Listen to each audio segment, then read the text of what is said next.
అయితే టెక్స్చరల్ issues ఎందుకొస్తాయి? టెక్స్చరల్ issues అనంటే ముడతలు. ముడతలనేది చర్మంలో అక్కడ మనకి విపరీతంగా అవుతూ ఉంటుందన్నమాట. ఈ విపరీతంగా అవుతున్న ముడతలకి మనకి చర్మంలో ఎందుకొస్తాయనంటే అక్కడ వాల్యూమ్ లాస్ తోటనమాట. చాలా మందికి నేనొచ్చినప్పుడు చర్మం కింద నలుపున్నప్పుడు నేను చర్మాన్ని ఇలా తీసి ఇలా వదిలేస్తాననమాట.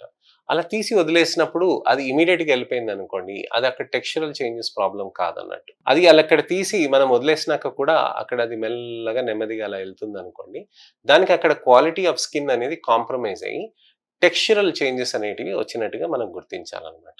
అంటే వాల్యూమ్ ఇష్యూస్ వేరే ఉంటాయండి. వాల్యూమ్ ఇష్యూస్ అనంటే కింద వాల్యూమ్ లేకుండా ఉన్నందుకు చర్మం మనకి బిగుతుగా లేకుండా సాఫ్ట్‌గా అలా పడిపోతుందన్నమాట. అంటే ఇప్పుడు సంకన ఐస్ ఉందనుకోండి, హాలో ఐస్ ఉందనుకోండి, అది లోపలికి ఉన్నప్పుడు అక్కడ మనకి ఎముక పైన మనకి ఫ్యాట్ లేకుండా ఉండటం వల్ల వాల్యూమ్ లాస్ అనేది ఉంటుందన్నమాట. మీరు ఒక ఏలు తీసుకోండి, మీరు ఇక్కడ ఇలా పెట్టుకోండి, మీకు తెలుస్తుంది. ఇక్కడ సాఫ్ట్‌నెస్ ఉంటుంది. ఇక్కడంతా ఎముక ఉంటుంది గానీ మీకు సాఫ్ట్‌నెస్ తెలుస్తుంది. ఇక్కడ కూడా పెట్టుకోండి మీకు తెలుస్తుంది.